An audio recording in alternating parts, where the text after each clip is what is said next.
Betul nih Julia. Yes, ini dia untuk garis pesawat yang seadil ini dan seaman ini. Harusnya gesekan drop zone tidak terjadi terlalu banyak. Kenapa gue katakan gitu? Berarti nggak ada tim lain yang transit di bukan drop zone ya kan? Ya. Paling early fight yang memang drop zone-nya tabrakan aja, tapi so far bermuda itu tidak terlalu banyak tuh Benar. gesekan yang terjadi. So mungkin si Piard apakah nggak di respect? Ayo tim Flash masih pengen, ternyata penasaran. Masih penasaran, tapi kita lihat juga apakah upaya-upaya penasarannya seorang Lozi di sini juga bisa membuahkan hasil. Karena ini Lozi sendirian dong nih dikirim gitu ya kan. Dan Alan dari tadi dapat banget hit terus gitu bersama dengan Xbor.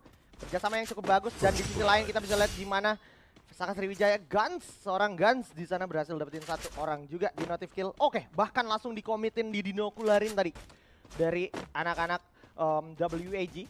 Tapi tetap ini WAG kayaknya perlahan mengintai menuju ke arah Mars Electric juga. Nah, ini yang mau kita simak yang tadi dibahas Julia juga. Masih kentang nampaknya tim Flash menuju ke arah teman-teman dari Post Divine. Hoangem udah ada infonya ABCD. Kelihatan sendiri itu ada distraction mobil di arah bawah. Bagus banget. Nah, tembak coba maju ke depan. ABCD ternyata memiliki glue. Rasya sendirian di sana. Oh, Rasya dapetin satu orang. Hoangem langsung dia begitu saja. Satu orang lagi sekarang tuh ABCD-nya. Kejar terus. Dan ternyata ini bakal jadi momentum untuk ABCD knockdown di tangan Emgat. Bagus sekali. 2 poin udah dapatkan. Dead udah pasti panik, udah pasti kabur.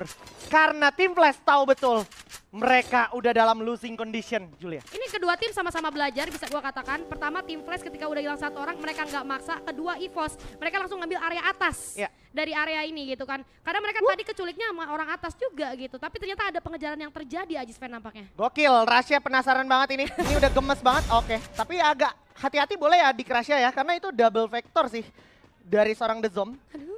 Jadi senjata jarak dekat dari Rasya pastinya harus juga lumayan bisa diandalkan. Seenggaknya andelin jarak. Karena kalau ngomongin double vector sedekat itu nantinya perang jarak dekat ya akan lebih diuntungkan untuk double vector. Nah, karena Rasya juga bisa bawa abang-abangnya untuk mendekat. Ini bisa banget dicari tuh di situ. Nah, itu loh. Dapat satu The Zom. Sisa satu orang lagi. ABCD tentunya. 3 poin pertama lagi-lagi dari mana? Dari tim Flash. Dewasa banget ya Rasya. Tadi kita sempat khawatir, Aji juga udah sempat bilang kalau misalnya Rasya gemes segemes itu dan dia greedy buat maju ke satu orang, double factor itu bahaya banget. Tapi Rasya ternyata cuma muterin tempat itu, make sure gak ada siapa-siapa lagi. Buat abang-abangnya datang, nyampe, dia nungguin tetap gak ada pergerakan dari seorang Rasya masuk ke dalam. Dia tahu di sana ada orang, tapi dia nggak masuk sendirian, cuma clearing dulu. Ya ini udah ada hit list, juga kedengeran stepnya Ton dengan hanya menggunakan Bizonnya. Ini kita bisa lihat saya nggak terlihat di sisi lain. Rasya keculik. Ray. Ayo dong, pakai dulu dong SG6-nya dong. Oke, coba revive Rasya dulu. Itu yang penting dan yang utama. Nah, tembak. Nice banget Ray. Berhasil secure another point elimination dan right ABCD. Kalau masih mau maksa mendekat ke arah vending machine, stepnya pasti nanti bakal kedengeran juga. Dan itu bukan hal bagus. Cakep banget Emgat juga berada di sekitar itu.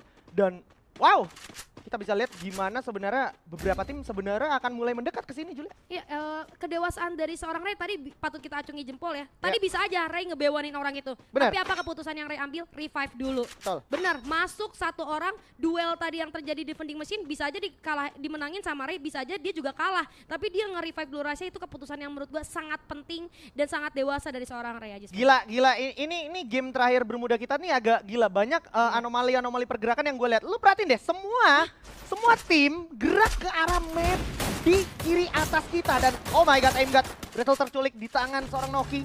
Dan juga Rasya juga tadi nyaris menjadi korban selanjutnya. BTR tadi kita lihat main di pick, sekarang udah di sini. Dan kalau gue contek di minimap bahkan tadi Buriram sampai ke mil, Julia. Wah, ini benar-benar adanya perubahan game dari semua tim bahkan ya. Dan ternyata ada tim Flash juga yang masih penasaran akan tim EVOS. Dimana satu player sudah mulai terlihat, Ray nampaknya akan berputar sedikit dan coba untuk regroup kembali dengan teman-temannya. Kondisi yang tidak memungkinkan dengan wow, nice banget Ray. Presisi aja masa luar biasa walaupun pada ini dia bonus tumbang aja Sven. Boleh banget untuk mendelay waktu, untuk membeli momentum teman-temannya punya kesempatan untuk melarikan diri. Emgat! Sayang sekali, unfortunately dia harus tertangkap oleh teman-teman dari Bigetron yang memang sudah berpatroli, bergerak ke arah sini. Ini seperti yang gue bilang, ini di luar dari bayangan gue juga gitu. Sejauh-jauhnya pergerakan dari tim-tim ini, kecenderungan Bigetron main sejauh itu tuh setelah dia udah nggak di observe itu rendah banget. Kecuali waktu BTR masih punya dropzone di observe gitu ya kan. Kita tahu BTR kan sekarang di mill gitu. Nah, sekarang tinggal gimana EVOS Divine dengan 4 poin eliminasinya bisa membawa ini menjadi dapat placement yang lebih tinggi lagi, nggak kayak di Bermuda sebelumnya. Oke, kita akan lihat aksi di mana satu orang trap sudah kandas, Fidel juga bakal menjadi korban selanjutnya. Tim Flash somehow juga mendapatkan angin segar dari momentum chaos yang terjadi di penumpukan yang ada di kiri atas dulu ya. Iya ya, tapi kalau kita ngomongin tim Todak udah 3 game yang gue casterin tuh mereka dari posisi gimana ya jelasinnya. Gue nggak tahu apa yang terjadi dengan tim Todak. Oke, Jojo sendirian. Mungkin itu dengan strategi yang sudah mereka racik sedemikian rupa. Tapi kenapa 3 yang depannya selalu terpisah satu sama lain gitu kan. Yang akhirnya tim Todak ini gampang banget nih buat di absen sama siapapun itu. Ya. Entah tim Vietnam, tim Thailand, bahkan tim Indonesia gitu aja. Dan bahkan perlu kita ingat juga Jojo digantiin di match terakhir. Maksud gue kalau mau digantiin Jojonya atau siapanya ini dari awal match lebih better ya untuk ngetes satu roster, satu line up yang berbeda gitu ya. Habis itu BTR gerak lagi ke Nurek. Ini pergerakan BTR sih taktis banget dan dia tahu arah baliknya dia kemana, yaitu ke sekitaran mill. Karena memang biasanya gerak dari mill tuh pertimbangannya either lu ke tempat yang tadi BTR lewatin atau ya nih mantau di sekitar Nureknya nih. Aduh, musafir ya Bigetron ya, jauh banget loh. Dari mill main ke map kiri atas, kembali lagi ke arah mill. Tapi keputusan mereka tadi untuk cabut memang dengan adanya Buriram kan suka main ke sana tuh dari pick. Dan itu dibaca dengan cukup baik oleh Bigetron. Mereka mengurangi resiko bertemu dengan kalau kita katakan timnas bumi walaupun lagi nggak nyermin banget nih kali ini. Tapi tetap respect dari Bigetron. Mereka lagi kejar target, karena dari tadi mereka belum dapetin target. Nggak achieve gitu target mereka yang biasanya mereka lakukan. Tapi biar yang berbeda masih astaga Ajus Fan. Masih karena tim Flash saat ini jadi dapetin angin segar seperti yang gue bilang. Sempat ke distract teman-teman dari EVOS Divine, ternyata pas dikatu bukan cuma ada satu tim dan kita bisa lihat ada tim WG juga yang sudah kandas. Sayang sekali. Harus finish di peringkat 11. 10 tim tersisa. Sekarang ada Vesaka Sriwijaya bakal berperang sama teman-teman dari Core Memory Sports. Terlihat lemparan-lemparan frag coba ditujukan menuju ke arah Core Memory. Jump di depan. Itu dia! Kena langsung critical shot. Jump, gak bisa ngapa-ngapain, gak bisa ketolong. Udah pada kaget, udah pada panik menggunakan launchpad bareng-bareng karena mereka nggak punya ide untuk melawan keganasan aim critical dari Vesaka Sriwijaya di sana. Vesaka Sriwijaya juga nggak boleh overcommit. Mereka nggak boleh ikutan pakai launchpadnya. Dia harus sabar dulu karena harusnya ini Joel di depan sadar betul musuhnya repositioning. Nah, udah dapat tuh 2 info. 2 orang ada di sana. Hati-hati dan nice banget kasih scanning dulu. Dapat 1 orang Volky. Menjadi sebuah info, panik banget. Segitu takutnya Core Memory sampai buang 2 mini launchpad. Iya, segitu takutnya dan segitu sadar dirinya gitu. Mereka udah kehilangan 1 orang, disisakan 1 aja kali ini. Tapi OB-nya tunggang di arah dalam. Guns masih bisa memberikan asa. Namun hati-hati, minimap menunjukkan akan ada bahaya lain untuk Vesaka, Ajis Fan. Aduh, sayang banget ketemu Onyx kali ini. Crime berhasil dapetin Guns dan langsung di ending begitu saja. Ini boleh ditinggalin sih Bima Saktinya sih. Karena memang kebetulan juga zona selanjutnya nggak di Bima Sakti. Tapi tetap biar bagaimanapun walaupun sekarang Joel dan juga Gardu bisa melarikan diri. Ini di belakang mereka udah ada bayang-bayang dari tim Onyx sih. Iya, tim Onyx juga mau nggak mau di sini harus ngejar tim Vesaka ataupun mereka berusaha untuk maju juga. Dia tiarap loh tadi. Oke, udah masuk ke dalam mobil. Yes, betul. Karena tim Vesaka kan tadi kehilangan 1 orang ya. Dari tim Vesaka sendiri kali ini harus memaksakan untuk bermain secara lebih aman lagi. Sementara Onyx akhirnya pun tiba kali ini di dalam zona. Dan di arah yang berbeda dari Vesaka udah sempat buka dinokular tapi ternyata terpantau. Sorry, itu dinokular dari tim Expand. Ternyata karena Vesaka ketahuan posisi Vesaka. Dan ini akan menjadi bencana untuk Vesaka aja. Ya, udah nggak bisa banyak melakukan apapun. Jujur aja karena kalau udah kelok di situ, kelok di depan mill tuh udah paling gak enak. Vending mesin jauh. Terus juga di patch yang udah jauh berbeda ini nggak ada lagi tuh vending mesin yang jatuh dari langit gitu ya kan.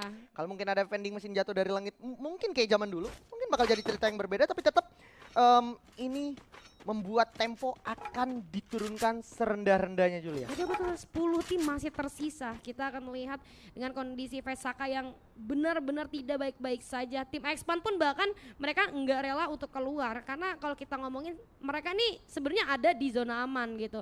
Tapi mereka nggak akan melakukan pergerakan yang berbahaya satu sama lain. Sementara Bigetron masih ada di Riverside setelah melakukan perjalanan yang cukup jauh dari mana mereka datang, dan kali ini mereka tiba di satu rumah. Pantauan mereka sudah difokuskan ke arah depan. Itu awareness yang cukup tinggi daripada Bigetron. Belum terlihat ada berapa orang, tapi mereka tetap memantau. Semua jendela masih dibuka karena posisi mereka ini diwajibkan untuk meningkatkan awareness ke segala arah aja.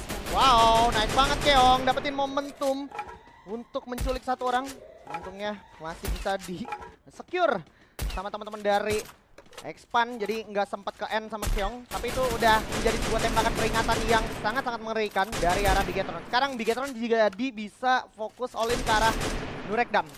Ini Team Flash harusnya bisa banget dihentiin langkahnya sama teman-teman dari Bigetron. Tapi Volky harus terhenti langkahnya di tangan seorang Obey, maksud gue terhenti di tangan seorang Volky, dan Joel bersama dengan Guns dan juga Gardu yang sekarang tuh minim banget gerak dan juga peluang untuk dia bisa mencari momentum, kecuali ada pecah perang di depan dan dia ambil gitu keuntungannya. Lagi dan lagi posisi Pesaka tuh kayak bermuda yang sebelumnya ya. Berbeda kalau tadi rumah L, kali ini mereka tetap harus fokus ke segala arah juga gitu aja. Kan memaksa mereka harus meningkatkan awareness lebih tinggi atas 3 player saja. Tapi kalau kita lihat pada akhirnya pun dari Bigetron masih mampu memberikan asa terhadap tim Expand. Satu persatu sudah mulai hilang di tangan Bigetron dan finally Flash tumbang. Gila, ini Flash sih emang main api banget ya, sesuai sama nama tim mereka. Flash secepat itu langsung digenteng. Tadi digenteng 3 orang dan satunya ngasih distraction di bawah, tapi pembacaan situasinya sangat bagus, harus gua akuin thanks to Koda dari Koja yang aktif tadi, sehingga mereka tahu harus apa, ngebait-bait orang gentengnya seperti apa, dan itu bisa dieksekusi dengan sangat-sangat maksimal sama teman-teman dari Bigetron. Dan saat ini Circle udah akan mengecil lagi. Gue penasaran banget Circle selanjutnya di mana, tapi kesimpan pembicaranya karena masih ada Onyx. Syro di sana berhasil dapetin seorang Volky, walaupun Faiz berhasil dapetin ada bencana, dan oh my god, Koja berhasil dapetin Volgar. Aduh, sedikit lagi Koja, sedikit lagi, dan Faiz bersama Keong. Apa yang bisa mereka lakukan? Nice! Core Memory Sports berhasil dikandaskan begitu saja di peringkat ke-9. Untungnya ada Keong di sana, dan kalau kita lihat tadi Dix muncul dari arah yang berbeda dengan Kenta, dia tuh bisa buying time selama mungkin untuk Keong bisa melakukan upaya revive terhadap seorang Koja, dan damage output dari Koja udah banyak tadi masuknya. Jadi tinggal finishing aja tuh teman-temannya. Itu bagus banget. Dan tim Bigetron masih bertahan di rumah tersebut. Karena so far belum kelihatan ada yang bisa mengusik mereka lagi aja, Span. Ini dia. Kita akan saksikan Gedai Lozi dari Vamos bersama dengan Buram United yang lagi mau diculik satu persatu. No, Juna lagi mau coba di-push. Diajarin cara main push kanan nih sama teman-teman dari Vamos. Mengingat Buriram punya kecenderungan nge-push musuhnya lewat sebelah kanan. Dan Gedai bersama kawan-kawan memutuskan untuk nge-push terus Buriram dari arah kanan, sehingga Buriram semakin terpaksa untuk bermain secara berputar saat ini. Satu demi satu orang sudah berhasil terlihat, tapi Riptide Raidam sangat merepotkan di sana untuk Lozi. Coba tembak maju ke arah depan, Jun sayangnya harus dikandaskan Wasana, dan Wasana masih bisa dapat satu momentumnya, walaupun Lozi sama Gedai memainkan momentum dengan sangat baik. Get Hike aja yang hanya baru menjadi korban, tapi ditutup sama di Exol di jarak dekat itu. Wasananya knockdown. Juna masih punya peluang nge-revive. Apa yang bisa dilakukan Mosi dari belakang? Mosi tinggal clearing aja, dan sayang sekali Vamos gak berhasil memenangkan clash mereka melawan Buriram United. Apa winning condition dari Buriram? Penggunaan Riptide Rhythm di jarak sedekat itu. Ya. Itu benar-benar membuat akhirnya Vamos itu nggak bisa bergerak langsung ke skill semua, tapi ada fight yang terjadi lagi aja, Span. Waduh. Gardu mungkin bisa diuntungkan karena Gardu nggak ke-notice, kecuali EVOS yang bisa notice mereka. Get high! Jatuh knockdown di sana, di tangan seorang Adam. Bagus banget, harus segera dia. Nice! Berhasil lihat begitu saja, Rasia juga berhasil dapat satu player lagi. Pesaka mungkin kandas, tapi apa yang terjadi? Sesaat lagi Mosinya juga ada mati di tangan seorang Faiz. Ini bakal jadi momentum untuk Indonesia lagi. Semakin besar peluangnya untuk tim-tim Indonesia. Mereka hanya nggak boleh kepleset aja. Climb! 2 player Malaysia di tangan seorang Climb. Dimantang timnya sendiri dan langsung diletakkan, digeber maju ke dalam pertahanan. Gadobom juga demikian. Didatengin robot merah. Membuat Gadobom kalang kabut, kocar kacir. Buriram United kandas, dan ini bakal menjadi momentum untuk tim Indonesia. Sisa way aja bakal dihabisin habis sama sang robot merah. Masih ada landak kuning dan juga ada macan putih. Kita sekarang giliran EVOS versus Onyx. Kali ini Emgat depan mata, hati-hati Emgat. Oh, casingnya bagus banget. Mundur ke belakang, ada Ray siap dengan pelontarnya. Bahkan sekarang giliran seorang Tiro harus mundur, regroup dulu. Tapi Emgat masih cari momentum. Oke, Emgat di jarak dekat itu, Resolve Exposure diaktifkan. Coba tembak, Tahan dulu dari kanan, Rasya bersama dengan seorang Kocel. Sementara Bigetron bakal memanfaatin momentum ini untuk mengambil semua vision open yang ada. Masih bisa menggunakan sebuah kodanya. Mundur dulu ke belakang, Bigetron mancing-mancing anak-anak dari Onyx dan juga EVOS untuk semakin terpojok situasinya. Ray pakai launchpad-nya untuk dapetin grounding yang berbeda, tapi bakal coba disatakin sama teman-teman dari Bigetron. Di sana Rasya dapetin Faiz. Mahal banget momennya untuk dapetin Faiz dan langsung di-end sama Rasya. Lagi-lagi Rasya berulah.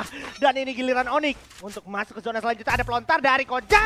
Wah, nggak kena ternyata, sayang sekali. Nggak maksimal damage outputnya, dan sekarang kita bakal lihat gimana EVOS setelah menggunakan launchpad-nya selamat dari maut yang sempat coba dilakukan oleh teman-teman dari Bigetron. Dan Onyx yang sekarang malah menjadi bulan-bulan dari Bigetron. Dan EVOS Divine yang lebih pentingnya sekarang punya kesempatan untuk menggerus dua player tersebut. Rasya lagi-lagi berulah. Rasya dapetin dua sniper dan dua tim yang berbeda. Witch Kadas dan ada pelontar dari Ray. Di sana menghabisi player Onyx. Bahkan Crime pun Kadas di tangan EVOS Divine kali ini. Ada suntikan tapi nggak ngaruh karena ini bakal menjadi momentum untuk EVOS Divine. Bye-bye Onyx di peringkat ketiga. Sisa EVOS versus Bigetron. Macan putih versus robot merah. Udah satu orang kekunci. Kocel dapetin Geong. Dik juga jatuh. Sisa satu lagi dan bakal dihabisin. Tersisa satu orang Koja aja, and that's it. Ini dia Buya selanjutnya untuk EVOS Divine. Hat-trick Buya!